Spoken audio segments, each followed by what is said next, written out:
Eu quero começar essa mensagem de hoje, o pecado dele.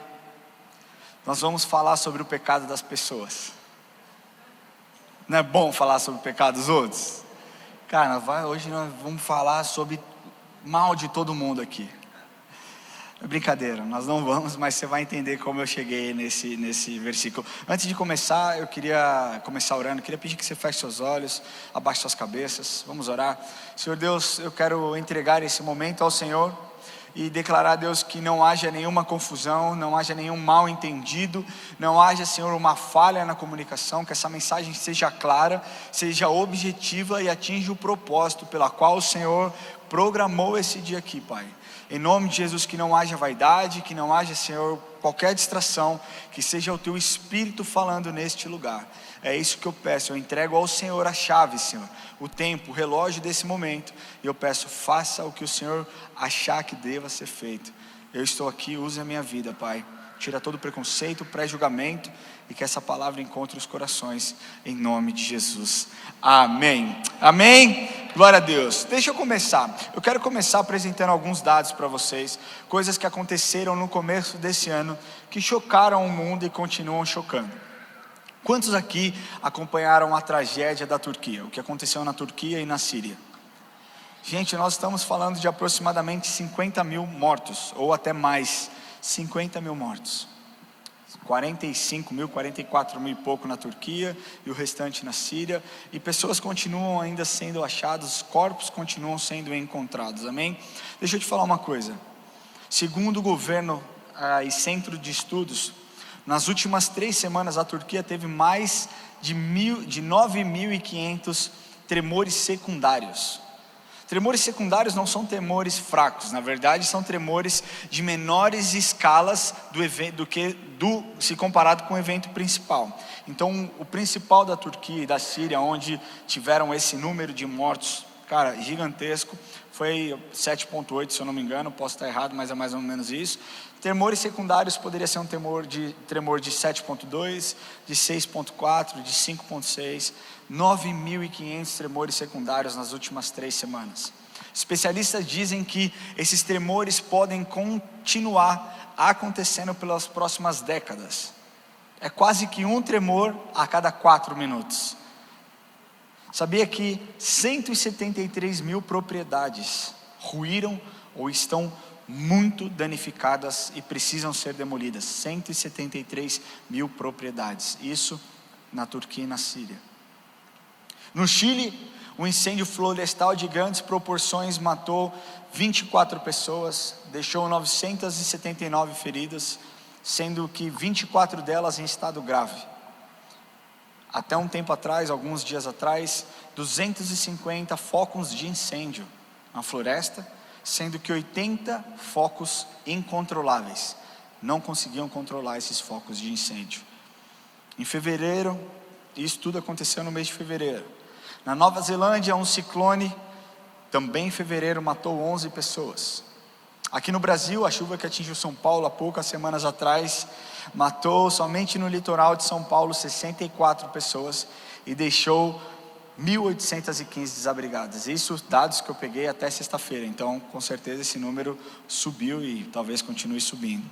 O acúmulo de chuva em 24 horas foi o maior já registrado na história do Brasil. Quantos aqui lembram da enchente que aconteceu aqui e inundou a igreja? Quem não estava aqui? Levanta a mão, se você não era da igreja nessa época. Vou contar para vocês, em 2020, um dia após o Descende aconteceu acho que 9 de fevereiro, é isso aí? 9?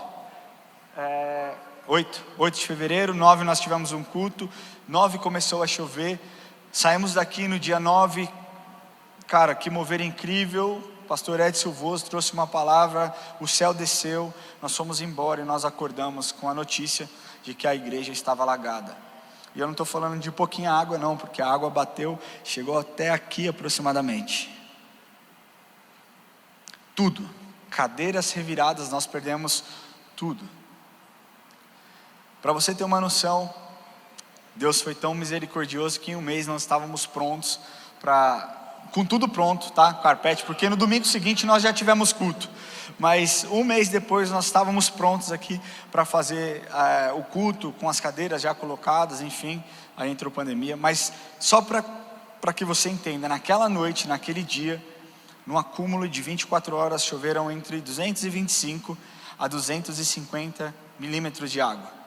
E a água bateu exatamente onde eu te mostrei. O litoral norte de São Paulo, mais precisamente em Bertioga, 682 milímetros de água. São Sebastião, 626 milímetros de água. Ilhabela, 337, Ubatuba, 335 e Caraguatatuba, 234 milímetros. Todas essas catástrofes que eu estou citando para vocês, e agora essa semana aqui, um acidente na Grécia com um trem, matou mais de 90 pessoas. São acidentes e incidentes que nós não controlamos. Você não controla o poder da natureza, você não controla os abalos sísmicos, você não controla os incêndios florestais devido à forte onda de calor. Isso não está sobre os nossos controles. Sob o meu controle está eu pegar o meu carro, dirigir de forma prudente e evitar um acidente. Sob o meu controle está estar atento dentro da minha casa, vigiando para que os meus filhos não se machuquem. Mas eventos naturais, catástrofes naturais, nós não conseguimos detectar. Nós não sabemos quando será a próxima tempestade. Nós não sabemos onde terá um próximo incêndio. Só que o que eu estava pensando é quantas dessas pessoas conheciam a Deus. Se você pensar na Turquia, 50 mil mortes, Turquia e Síria, quantas delas um dia fizeram uma oração de entrega para Deus? Quantas delas conheceram Jesus, conheceram a bondade de Deus? E por que eu estou falando isso? Porque Deus tem me levado a pensar em muitas coisas, e principalmente no posicionamento dos irmãos, do crente como um todo. Gente, deixa eu falar uma coisa para vocês. Sempre que eu subo aqui para pregar uma palavra, essa palavra antes falou comigo e me confrontou. Então não acho que eu estou aqui apontando o dedo para vocês, não acho que eu estou aqui julgando o coração de vocês, não. Eu estou aqui trazendo uma reflexão para que você veja, para que você ore, para que Deus fale com você e o Espírito Santo toque no seu coração. O que Deus espera da igreja com relação ao pecado? Quem pode me dizer? O que Deus espera de nós com relação ao pecado? Arrependimento. Todo mundo concorda com isso, nós somos unânimes e temos o entendimento que todos nós precisamos nos arrepender para nos estar mais perto de Deus, amém? Amém. Deixa eu te falar uma coisa. Algumas pessoas vieram falar comigo, ou postaram, ou comentaram, dizendo: eu estou escandalizado com o que aconteceu no carnaval. Eu estou escandalizado com o carro alegórico de tal escola de samba. Eu estou escandalizada com a fantasia de tal pessoa. E na minha cabeça é: o que você espera dessa festa? Eu não espero nada diferente. Eu não espero o mover do Espírito Santo no sambódromo do AMB, até porque ele não é bem-vindo lá. Você entende? A Bíblia diz que onde habita o pecado não habita as trevas, onde habita o pecado não habita o Espírito. A Bíblia diz que onde existe o Espírito de Deus, ali é liberdade. A liberdade para quê? Para que movimentos extraordinários e sobrenaturais aconteçam. O sambódromo, ele é um lugar onde Deus não é adorado, onde Jesus Cristo não é exaltado. Então não espere nada diferente de um carro alegórico que não seja uma cara de um demônio com chifre. Não espere nada diferente de uma fantasia que não seja algo sensual, que remeta a algo muito cruel e muito ruim. Agora, o que me incomoda é ver cristãos comentaristas de carnaval. Tem um monte de casa grande de carnaval aqui, gente. Nossa, eu torci muito para essa escola ganhar. Por quê? Porque eu sou corintiano, eu queria que a Gaviões ganhasse. Espera aí, tem alguma coisa errada. Tem alguma coisa muito errada. Deixa eu te falar uma coisa. Nós precisamos ter zelo com a casa de Deus. Isso Ele espera de nós. Isso Ele espera que nós estejamos atentos, que nós tenhamos zelo, busquemos a santidade, e possamos viver uma vida em santidade, consagração e separação. Isso é o que Ele espera, nós não negociamos com isso. Amém? No outro lado, existem aquelas pessoas que estão perdidas. Existem aquelas pessoas que, por qualquer razão, estão achando um prazer deturpado e distorcido lá fora e não encontram dentro da igreja. E o que Deus tem me mostrado, e Ele me mostrou, aquilo que está escrito em Romanos 3:23, e Paulo diz assim: pois todos pecaram e carecem da glória de Deus. Você pode estar pensando: Ramon, eu não estou entendendo o que você está falando, porque eles pecaram, a gente precisa apontar o pecado do irmão. Deixa eu te falar, nós precisamos estar atentos, para que no momento oportuno, com amor, nós possamos trazer essas pessoas de volta. Deixa eu te falar uma coisa, com julgamento, com o dedo em riste apontado, você não vai trazer ninguém para perto. E isso aqui não é recado não, um pastor que eu admiro muito, eu posso falar o nome aqui, Tel Hayashi, postou algo e eu concordo com ele 100%. Gênero, grau e número, concordo com ele, assina embaixo, acho que o posicionamento dele foi um posicionamento correto.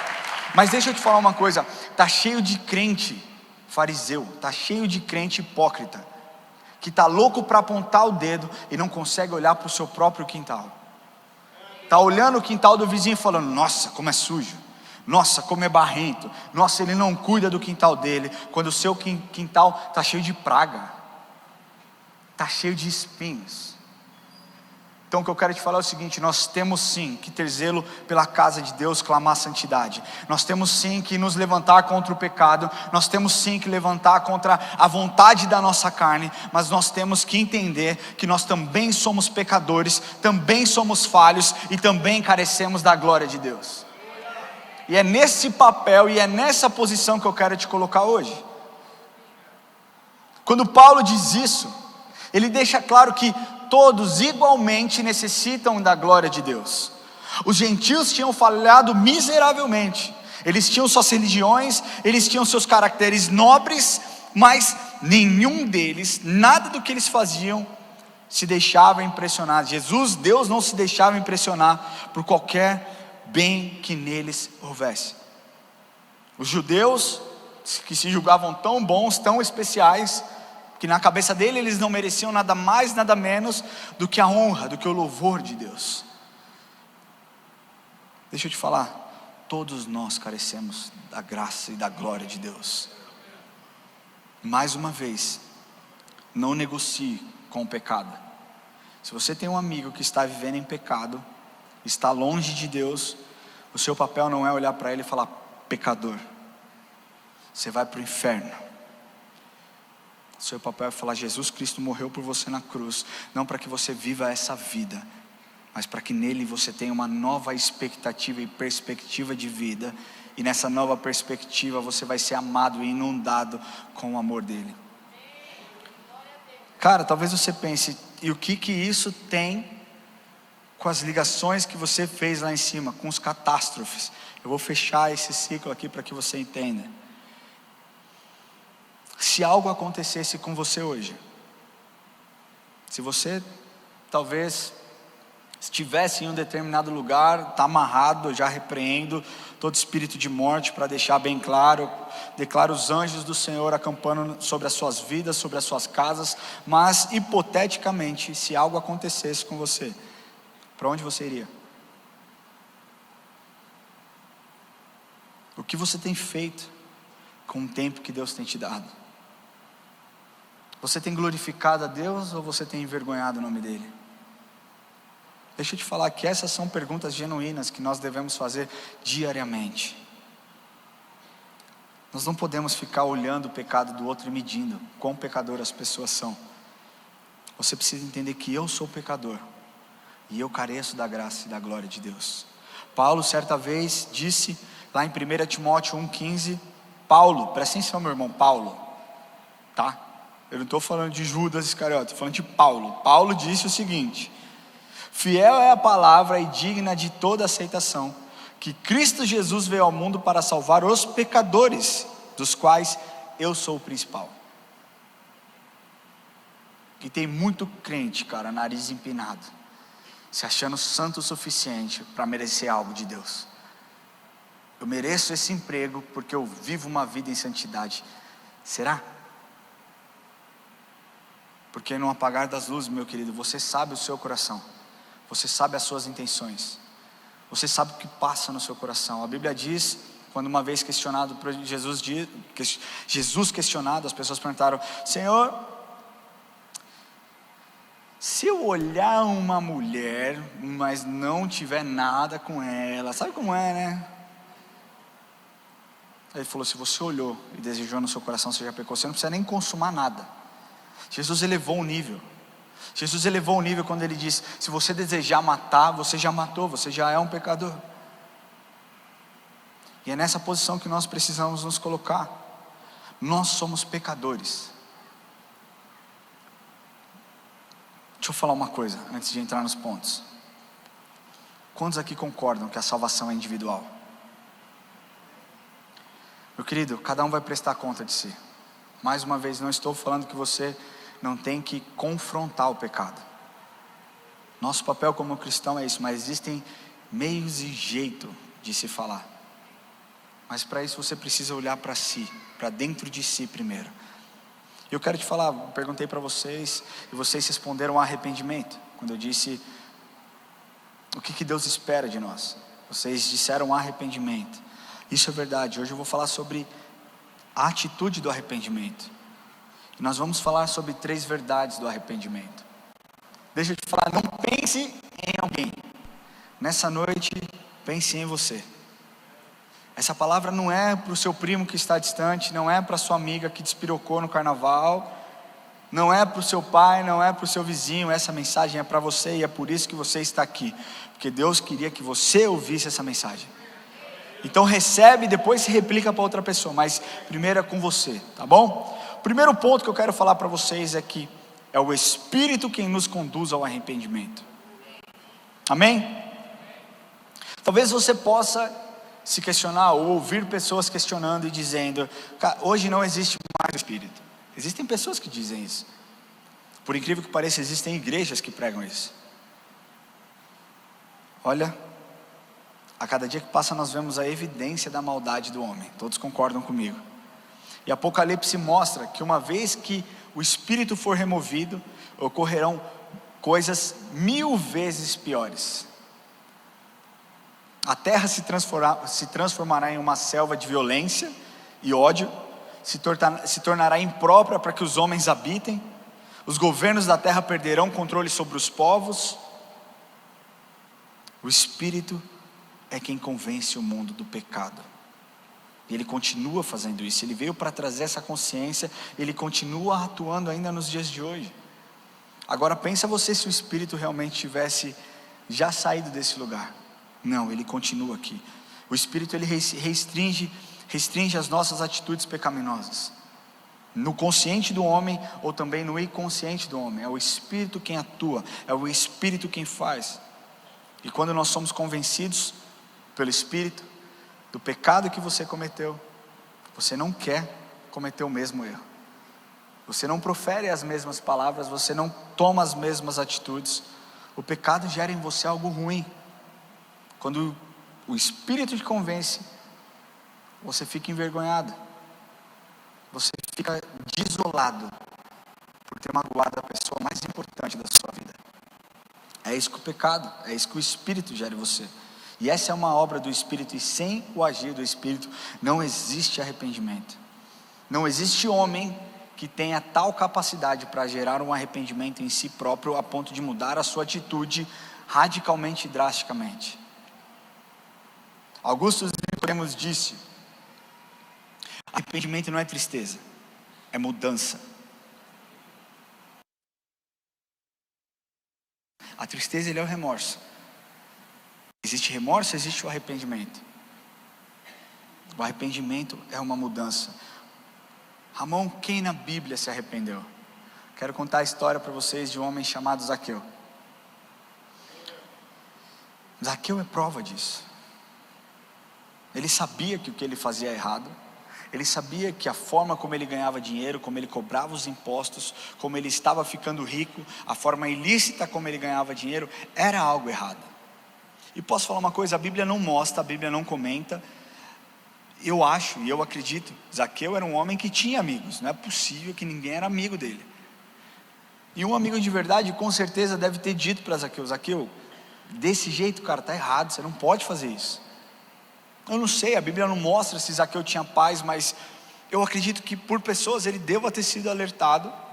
E sabe o que gerou? Nada. Zaqueu continuou fazendo o que ele fazia, até o dia que ele encontrou com Jesus. O Espírito tocou na sua vida e ele tem uma transformação radical da sua atitude, do seu coração e do seu posicionamento. Lucas 19:8, vamos ler um pouquinho? Lucas 19:8 diz assim: Zaqueu se levantou e disse ao Senhor: Senhor, resolvo dar aos pobres a metade dos meus bens, e se em alguma coisa tenho defraudado alguém, restituo 4 vezes mais. Então Jesus lhe disse: hoje houve salvação nesta casa. O Espírito, quando convence, ele nos mostra um sentido de arrependimento que muda a nossa atitude, e ela muda para sempre. O que acontece é que hoje é muito comum as pessoas confundirem a tristeza pelo pecado, e elas não sabem de fato o que é remorso, ou então o que é o arrependimento. Primeira coisa que eu quero te falar: o remorso, ele é produzido pelo homem. O arrependimento é produzido por Deus. Eu tenho uma tabela aqui, dá para colocar aí? Aqui, ó, vocês acompanharem comigo. Tristeza segundo o mundo tem um foco em si mesmo. Eu estou triste porque eu errei, eu estou triste porque eu machuquei alguém, eu estou triste porque essa atitude ela deveria ser diferente, porque eu fui descoberto, porque eu fui pego no meu erro. Tristeza segundo Deus eu estou triste porque eu magoei a Deus em primeiro lugar, e porque eu tirei, e eu estou fora do propósito dele. Estar fora do propósito da vontade de Deus faz com que outras pessoas também sejam prejudicadas. Tipo de dor que a tristeza segundo o mundo causa é um remorso, é um sentimento passageiro. Você percebe que alguém que está vivendo em pecado, quando é descoberto, ele tem aquele primeiro baque, aquele primeiro susto, e ele fala: não vou mais fazer isso. E logo daqui a pouco, passado pouco tempo, as coisas voltam. Tristeza segundo Deus é um arrependimento, uma mudança de vida. O resultado relacional de uma tristeza segundo o mundo, de um remorso, é a morte, separação, afastamento das pessoas e de Deus.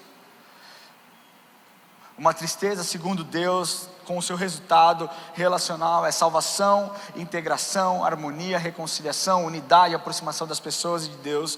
E a consequência para os outros são danos, quando o arrependimento, a consequência para os outros são frutos.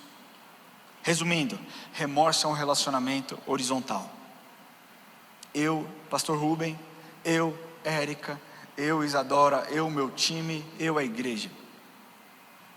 O arrependimento, ele é vertical, porque é eu e Deus, e consequentemente, quando eu estou conectado com Deus no arrependimento, outras pessoas à minha volta também veem essa mudança, essa transformação.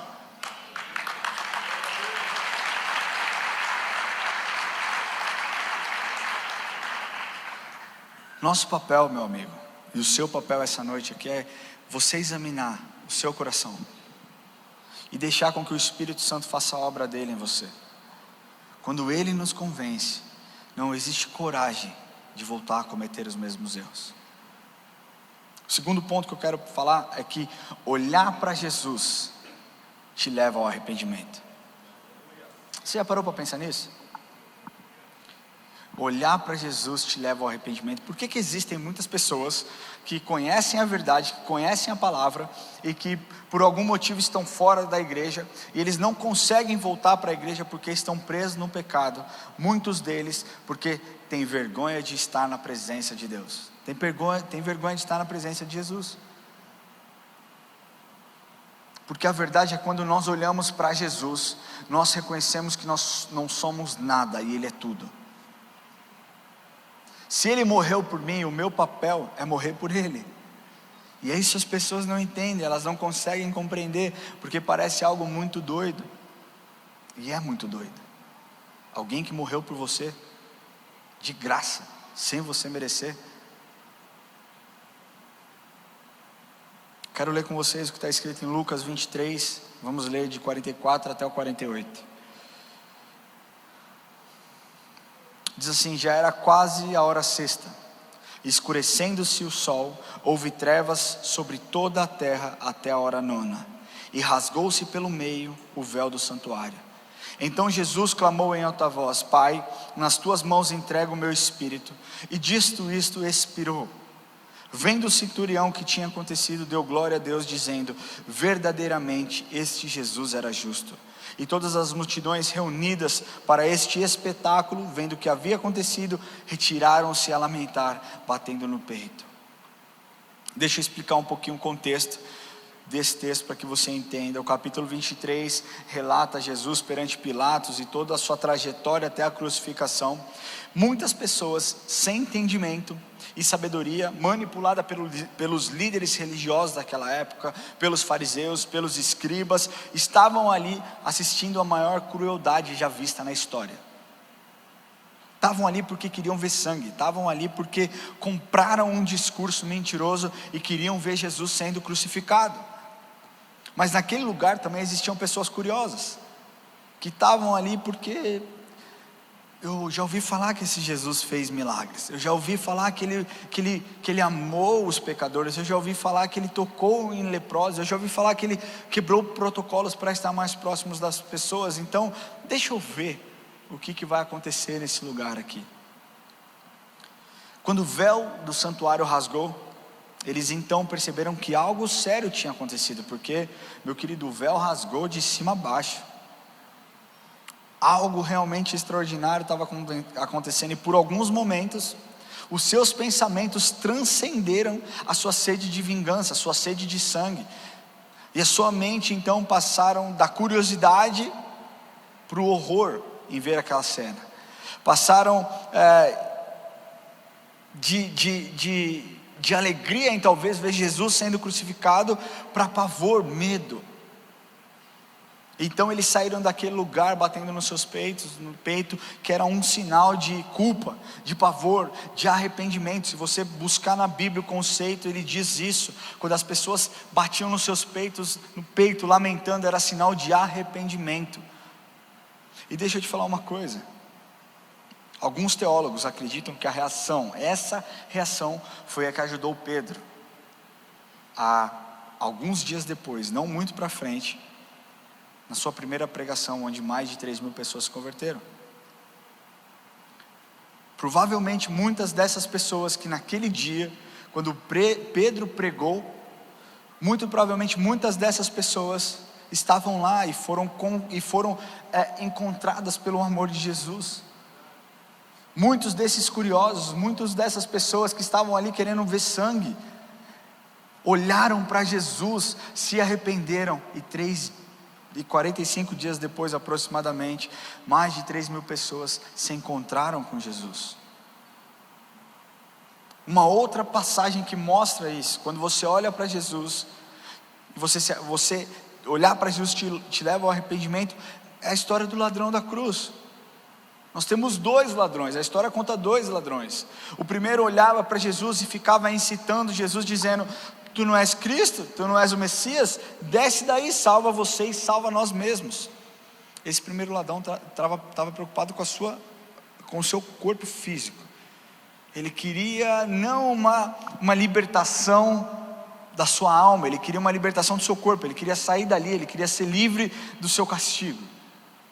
Enquanto o outro dizia: você não respeita, nós merecemos estar aqui porque nós erramos, mas esse não cometeu nenhum erro. Jesus, lembra-te de mim quando estiver no paraíso. Jesus diz para ele: filho, hoje mesmo estarás comigo. Enquanto um estava preocupado com o seu corpo físico, o outro estava preocupado com a sua alma. E quando você olha para Jesus, e olhar para Jesus te leva ao arrependimento, a sua alma clama por algo novo, a sua alma deseja que você encontre com Jesus nas suas profundidades, de um relacionamento real. Antes condenado, indo em direção ao inferno, aquele ladrão estava salvo, e com a certeza absoluta de que Jesus era o caminho para a sua vida, e o salvador dos seus pecados, o salvador do seu coração, o salvador da sua alma. Olhar para Jesus nos leva ao arrependimento, porque nós lembramos do sacrifício feito. Olhar para Jesus nos leva ao arrependimento porque nós enxergamos a sua superioridade, o seu amor, a sua graça, a sua força. Nós enxergamos que a cruz não era o fim, era o início da nossa história. Olhar para Jesus nos leva ao arrependimento, porque nós entendemos que nós somos falhos, pecadores e carecemos da glória de Deus. Nós precisamos olhar para Jesus, e quando os nossos olhos estão voltados para Ele, nós estamos cientes de quão falhos nós somos. Você perde menos tempo olhando e julgando o pecado do outro. Você gasta mais tempo dobrando o seu joelho no chão e falando: Senhor, perdoa os meus pecados, limpa a minha mente, limpa o meu coração, e que eu seja cheio do seu amor, e que esse amor seja inundado através de mim e encontre os perdidos, encontre os corações. Olhar para Jesus te leva ao arrependimento, porque você entende que sem Ele você não é nada, e com Ele você pode todas as coisas. Terceiro e último ponto: o quebrantamento é resultado do arrependimento. Quantos aqui acompanharam o que aconteceu em Asbury, lá na universidade lá dos Estados Unidos, em Kentucky? Não foi muito lindo o que aconteceu lá? E cheio desses crentes que apontam o dedo aí, dizendo: conversa, o louvor é liderado por um pecador. Cara, eu ouvi de tudo que vocês imaginam. Eu acredito que tudo isso era inveja, ciúmes, porque eles queriam estar lá e estavam aqui. De verdade, né? Não é possível. Eu acredito que eles queriam estar lá, vivendo o mover, e ao invés de se juntarem em um grupo de oração, estavam lá tendo que ficar sentados assistindo televisão, porque era feriado. Algumas pessoas, quando eu postei um vídeo, cara, e esse vídeo reverberou pra caramba, teve quase 500 mil visualizações.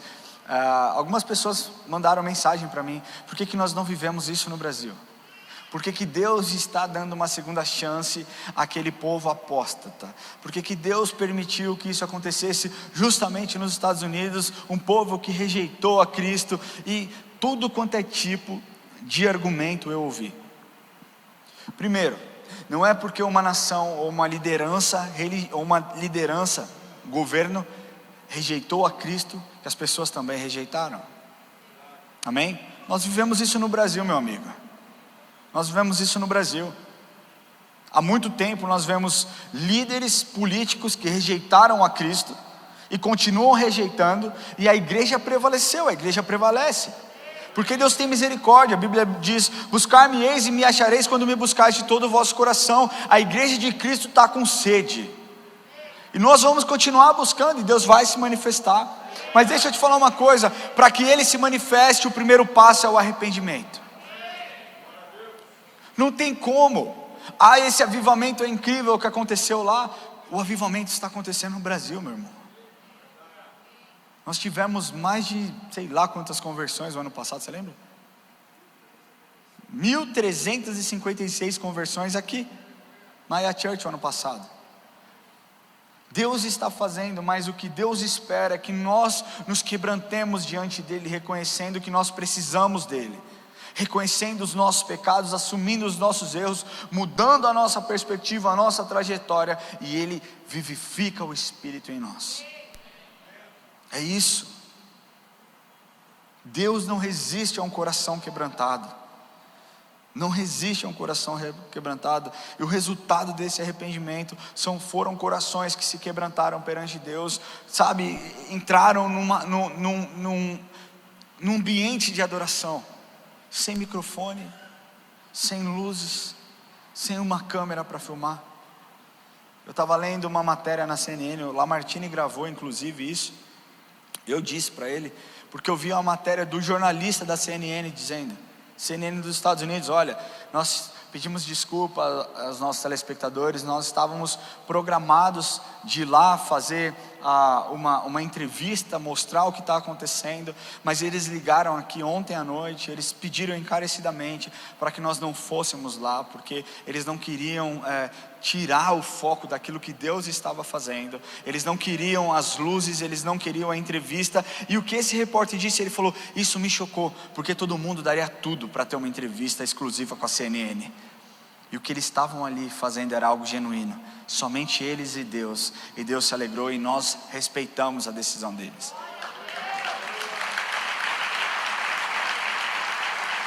Foi isso que aconteceu. Se nós continuarmos usando a passagem da crucificação de Jesus, com toda certeza as pessoas se arrependeram naquele dia. Pedro se arrependeu por ter negado a Cristo, e esse arrependimento gerou um quebrantamento e uma transformação na sua vida. Se Pedro não tivesse se arrependido de ter negado a Cristo, como que ele poderia ser cheio do Espírito e pregar com tamanha ousadia apenas 45 dias depois? Prova de que o arrependimento gera transformação de caráter. Antes fraco, antes omisso, antes medroso, agora então corajoso, disposto a morrer por Deus, disposto a morrer por Jesus. É isso que o arrependimento gera em você. O arrependimento, meu querido, deixa eu te falar, faz com que Jesus tire o melhor de você, tire coisas que você nem imagina que você tem aí dentro. É isso que o arrependimento gera em nós. Davi, o homem segundo o coração de Deus, também se arrependeu e se quebrantou.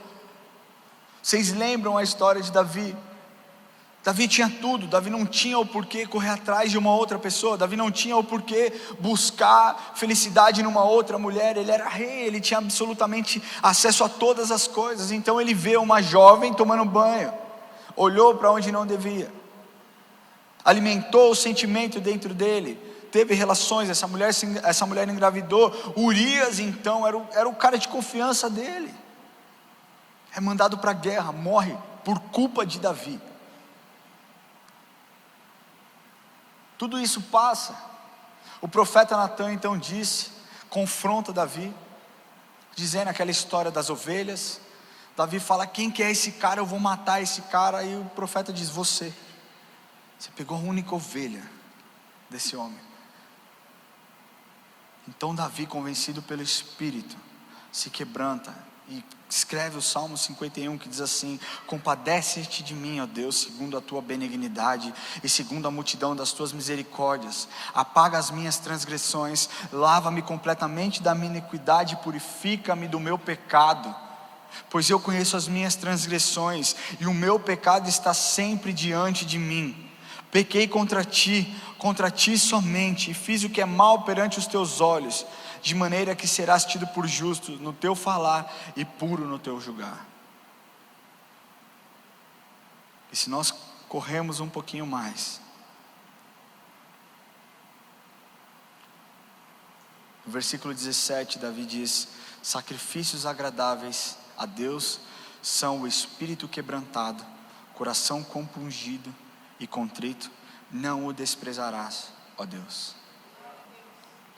Somente é possível ter um coração quebrantado quando houver um arrependimento real, um arrependimento verdadeiro. Quando o Espírito nos conduz a nos arrependermos, o quebrantamento acontece, e acontece diante dele. Deixa eu fazer uma pergunta aqui. Quantos aqui são pecadores? Eu estou com a minha mão levantada. Porque, embora eu seja um pastor e conheça as Escrituras, eu também tenho os meus erros. Eu também fico irado, eu também falo o que eu não deveria falar. Eu também tomo uns puxões de orelha de Deus. Vocês querem saber um? Quer? Vulnerabilidade, né? No começo desse ano aqui eu estava muito... Aí depois as pessoas vêm e falam assim para mim: você não devia ter falado isso.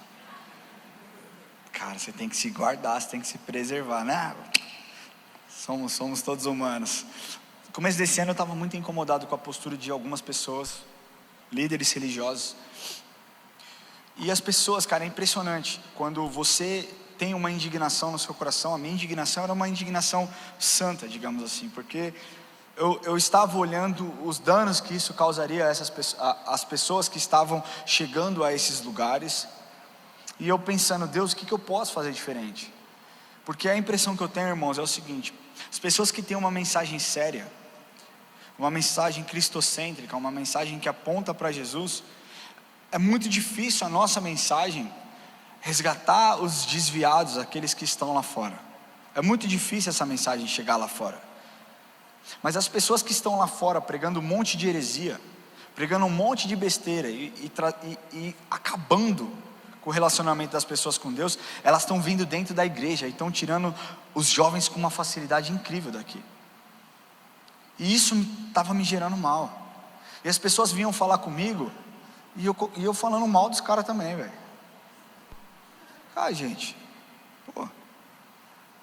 Sabe por quê? Porque depois sobra para mim, para os pastores da casa, ficar catando caco, ficar juntando, sabe, as pessoas quebradas, com relacionamento com Deus quebrado, porque vão para um lugar esperando uma promessa e não acontece.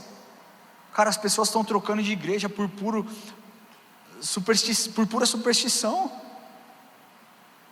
sabe, e isso estava me gerando muito mal, e as pessoas vinham falar, olha, pastor tal, eu falava, picareta. Gente, até o dia que Deus falou comigo, eu estava lá nos Estados Unidos agora, Ele falou assim, você vai fazer uma coisa, você vai fazer um trato comigo. Eu falei, claro Senhor, o que o Senhor quiser. E Ele falou, você vai calar sua boca. Cara, eu amo Deus, porque eu e Ele, o nosso relacionamento é muito reto, assim, sabe, o nosso papo é real mesmo. Ele falou, você vai calar sua boca e não vai falar nada. Você não fala que cada um vai prestar conta de si? Faça o seu trabalho, faça o que eu te chamei para fazer. Eu não te chamei para ser comentarista de vida de outros pastores, eu te chamei para ser pregador do evangelho. E eu falei, ok Senhor, cara, e às vezes Deus fala comigo, eu falo, precisava ser tão duro? Precisava ser tão forte assim? E é isso, cara, eu também sou um homem com falhas, mas a diferença é que eu corro para Deus, porque eu me arrependo de verdade. Eu não corro de Deus, eu não fico bravinho, eu não fico cara virada, você foi muito duro comigo, Jesus, eu não sou mais seu amigo.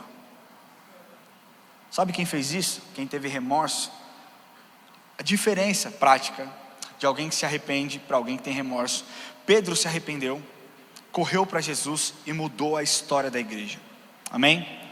Judas teve remorso, correu de Deus e acabou com a sua vida e foi para o inferno. O resultado do remorso, meu querido, é inferno. E eu não vou mais ficar negociando, tentando dolar pílulas, não. O resultado do remorso é o inferno. Se você se mantiver no seu pecado, a Bíblia diz que o pecado te afasta de Deus, e a consequência do pecado, o resultado do pecado é a morte. É isso que vai acontecer com você. E eu quero encerrar contando essa história, porque existe uma grande dificuldade das pessoas, muitas vezes, em receber o perdão de Deus. Quantos aqui sabem que Deus é fiel e galardoador para nos perdoar e nos purificar de toda injustiça? Ele diz isso, amém? Vocês estão comigo? Estamos juntos nessa? Mas existem muitas pessoas que não conseguem receber o perdão.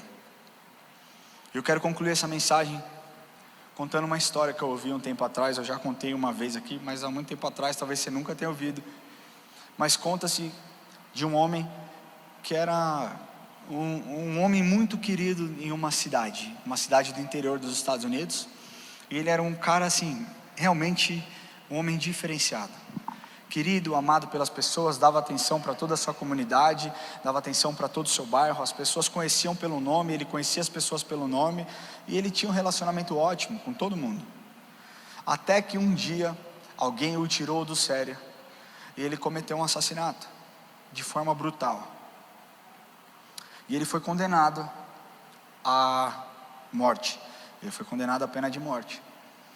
E as pessoas chegaram até o juiz, e foram falar e interpelar junto ao juiz, dizendo, olha só, esse cara é um cara bom, ele perdeu a cabeça nesse erro que ele cometeu, ele precisa ser punido, mas, cara, decretar morte sobre ele é demais, não precisa ser assim.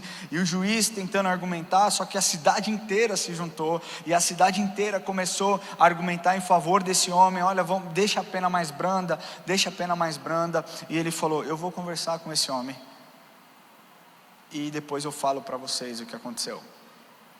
E ele foi, pegou uma Bíblia, colocou um papel dentro da Bíblia, e foi encontrar esse homem dentro da prisão, antes de ser morto, antes de ser executado. E ele falou para esse homem, olha só, eu quero conversar com você. E esse homem, esse assassino, respondeu para ele, eu não tenho nada a conversar com você, O que eu cometi foi algo horrendo, algo horroroso.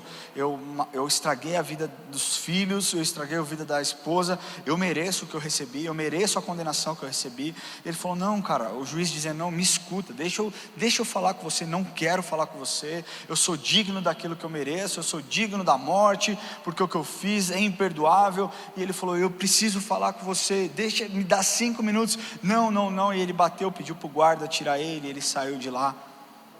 No dia do seu funeral, após a sua morte, o juiz pediu a palavra.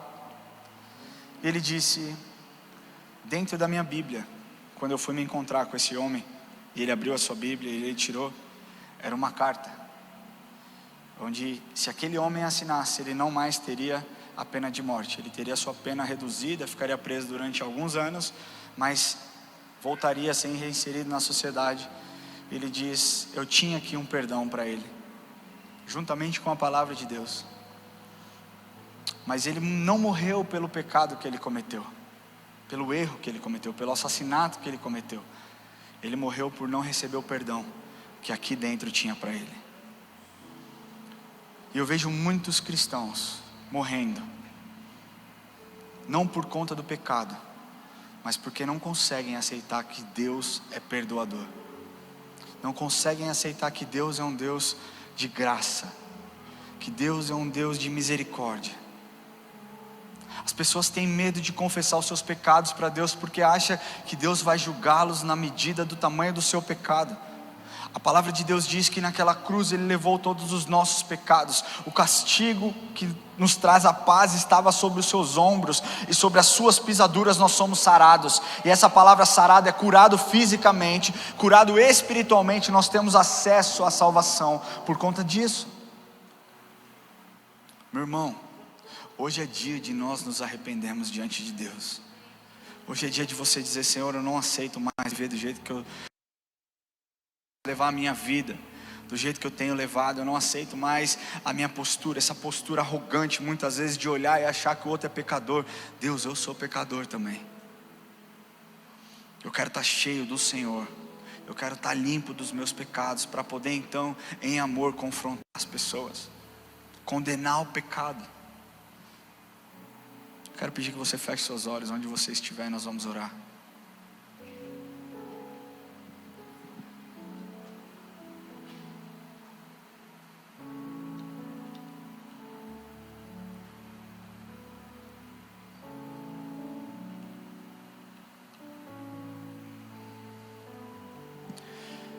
Primeiro eu quero conversar com você que entrou aqui hoje e nunca entregou o seu coração para Jesus.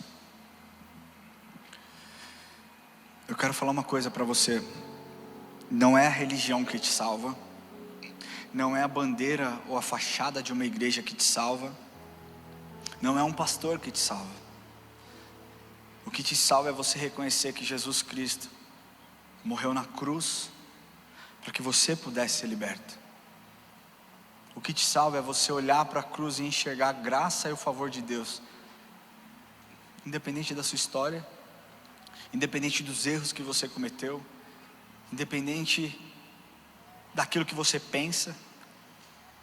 O que te salva é você olhar para Jesus e entender que Ele é a solução para os seus problemas.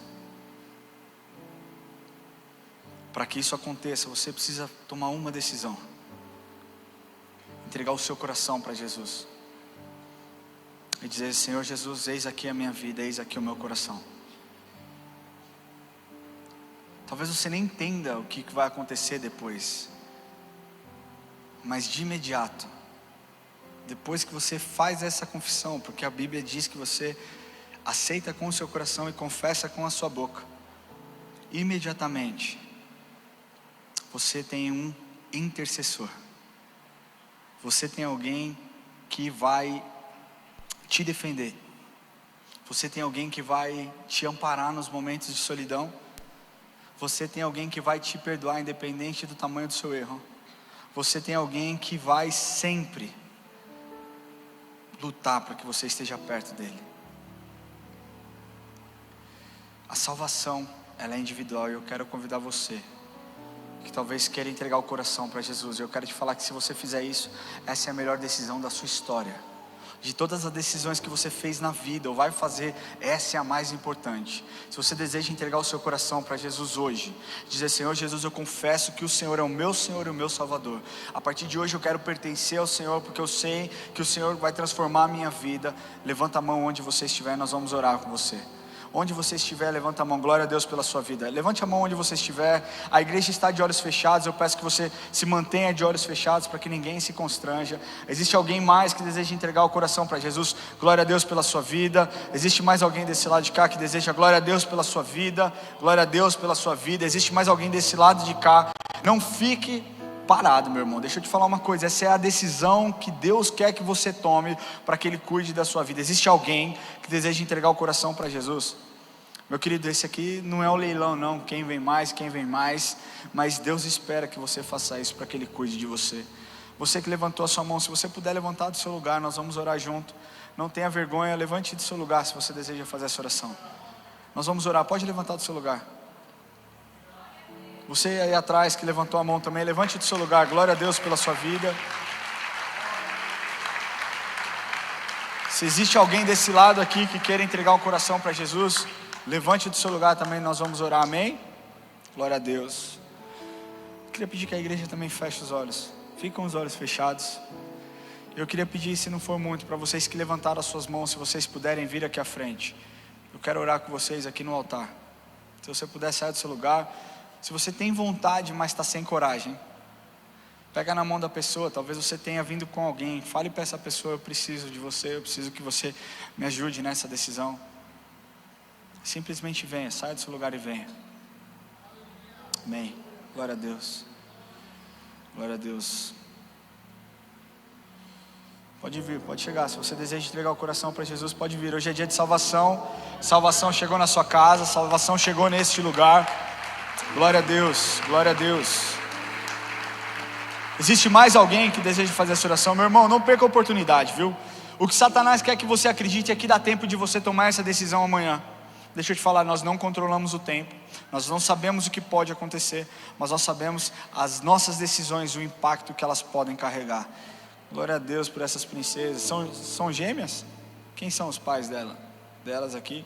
Essas duas pequenininhas? Ah, não estou vendo não, estou meio... A mãe está vindo, vem mãe. Glória a Deus. Eu queria pedir que vocês, se você está nos assistindo online e deseja fazer essa oração também, coloca a mão no seu coração, mas escaneie esse QR Code que está aparecendo depois. Nós queremos entrar em contato com você, nós queremos conhecer a sua história, queremos entender como nós podemos servi-los. Amém? Glória a Deus, mãe. Ensina a criança no caminho que deve andar, que mesmo quando adulto não se desviará delas. Uma coisa que eu peço muito para Deus é para que o Enzo e o John, meus filhos, tenham um relacionamento com Jesus, não com base no meu relacionamento com Jesus, mas que eles vivam experiências, que eles vivam histórias, que eles vivam curas, que eles vivam Deus operando através da vida dele, onde eles estiverem. Eu declaro sobre essas duas pequenininhas que elas serão profetas nessa geração, que onde elas colocarem as pontas dos seus pés, onde elas impuserem as suas mãos, a manifestação do Espírito Santo acontecerá através da vida delas. Deus, eu peço que o Senhor guarde a pureza, eu peço que o Senhor guarde contra todo o abuso, contra todo o assédio, contra toda palavra de maldição lançada sobre a vida delas, contra toda descredibilidade. Nós repreendemos agora em nome de Jesus e declaramos que a boca delas professará que Jesus Cristo é o Senhor e o Salvador, em nome de Jesus. Coloca a mão no seu coração se você está aqui à frente. Coloca a mão no seu coração, faça essa oração comigo. Senhor Jesus, hoje eu entrego o meu coração em tuas mãos. Eu peço, Jesus, que o Senhor escreva o meu nome no livro da vida. Perdoa os meus pecados. Muda a minha história, Jesus. Que a partir de hoje o Senhor possa, através de mim, operar milagres, e que eu veja o quão bom o Senhor é. Senhor, em nome de Jesus, eu consagro essas vidas que se entregaram perante o Senhor, Eu peço que o Senhor os abençoe, Deus, que eles tenham novas experiências, que eles tenham, Senhor, um tempo com o Senhor, que eles sintam o seu perdão, Pai, que eles sintam a sua mão, e que eles possam ser usados pelo Senhor, Deus. Guarde a vida deles, Deus, que eles estejam alertas, Pai, a cada tentativa de Satanás de tirá-los do caminho, e que a partir de hoje, Pai, eles comecem a trilhar uma nova história, em nome de Jesus, amém. Glória a Deus. Eu queria pedir que vocês seguissem os diáconos para lá, acho que é para lá, é para lá, para lá, para lá. Glória a Deus. Nós vamos continuar aqui, igreja. E você que é pecador e deseja uma transformação verdadeira, eu quero pedir que você levante do seu lugar onde você estiver. Nós vamos orar. Eu vou falar mais uma vez. Se você é pecador, somente os pecadores que desejam um arrependimento e uma transformação genuína, levante do seu lugar agora. Você não precisa vir aqui à frente, pode ficar onde você estiver. Mas do mesmo jeito que a salvação é individual, a decisão por uma reconciliação e uma reaproximação, ela também é individual. Levante as suas mãos onde você estiver. Fala isso pro Senhor, fala: Senhor, eu preciso de Ti, Pai. Preciso de Ti. Diga para Ele: Senhor, eu preciso de Ti. Preciso de Ti.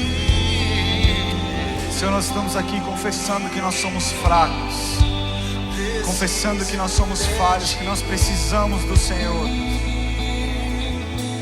Deus, nós nos arrependemos dos nossos pecados e confessamos, Deus, que nós não merecemos, mas nós recebemos porque nós entendemos que a Sua graça, ela nos basta. Nós entendemos que as Suas misericórdias, elas se renovam todas as manhãs nas nossas vidas. Deus, nós queremos Te pedir, Deus, que o Senhor toque nos nossos corações e que nós não sejamos hipócritas, Pai. Que nós não negociemos os nossos valores e os nossos princípios, mas Deus, que os nossos corações estejam limpos. E quando nós confrontarmos os pecados, que as pessoas vejam Jesus exortando, que as pessoas possam ver a Sua mão trazendo livramento, exortação, restauração. É isso que nós Te pedimos, Espírito Santo de Deus. Nós declaramos que sem o Senhor nós nada somos, nós nada produzimos, nós nada fazemos. Senhor, a Tua palavra diz em 2 Crônicas 7,14 que se o meu povo, que se chama pelo meu nome, se humilhar e orar e me buscar e se converter dos seus maus caminhos, então o Senhor ouviria do céu, perdoaria os nossos pecados e sararia a nossa vida, a nossa terra. E nós estamos aqui pedindo: sare a nossa terra, Pai. Sare os nossos corações, sara a nossa vida, sara os nossos pensamentos. Deus, encha-nos agora com o Teu amor, encha-nos agora com o Teu cuidado, Pai, que nós possamos estar atentos, alertas, Pai, para quando Satanás vier nos tentar, que nós possamos enxergar as armadilhas, nos antecipar, Deus, e fugir para os Teus braços, de onde vem o nosso socorro. É o que nós Te pedimos, Deus. Deus, não nos deixe de nos colocar em posições elevadas, acima de pessoas. Deus, nós estamos embaixo do Senhor e abaixo do Senhor. Estamos aqui, Pai, porque nós queremos ser usados pelo Senhor para a transformação do mundo.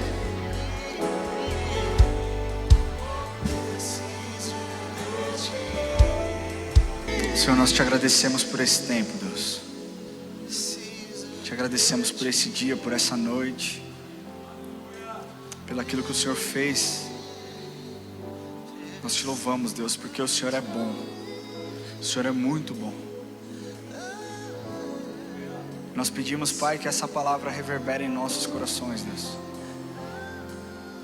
Deus, nós entendemos que o Senhor ama as pessoas que são zelosas com a Tua casa, zelosos com a Tua santidade, Senhor. Nosso papel realmente não é julgar, mas é direcionar as pessoas que estão cometendo pecados. Sabe, Deus, exortar em amor é o que a sua palavra nos ensina. Nós não queremos nos omitir, Deus, mas não nos deixe achar, Deus, que nós somos bons demais. Não nos deixe, Pai, colocar um chapéu de sabedoria, onde nós achamos que nós sabemos de tudo e controlamos todas as coisas. Deus, que nós possamos ser humildes e reconhecer que nós precisamos do Senhor, que nós somos falhos, Deus, e que a santificação gerada nas nossas vidas através do arrependimento gere frutos naqueles que estão perdidos. Essa é a nossa oração, Pai. Nós encerramos orando: Pai nosso que estás no céu, santificado seja o teu nome, venha a nós o teu reino, seja feita a tua vontade, assim na terra como no céu. O pão nosso de cada dia nos dai hoje. Perdoai as nossas dívidas, assim como nós perdoamos aos nossos devedores. E não nos deixes cair em tentação, mas livra-nos do mal, pois teu é o reino, o poder e a glória para sempre. Amém. Deus abençoe, que você tenha uma semana de vitória em nome de Jesus.